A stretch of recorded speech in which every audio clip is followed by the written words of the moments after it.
আমরা জনবান্ধব হিসাবে, জনগণের প্রতিনিধি হিসাবে আমাদের দাবি থাকবে যে আমার 8 লক্ষ মানুষের কর্মসংস্থান কি কারণে বন্ধ। এটা তো প্রাকৃতিক সম্পদ, এটা আপনি না উঠালে আর আসবে না।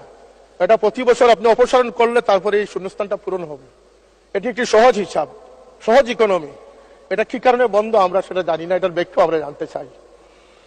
এই দাবি।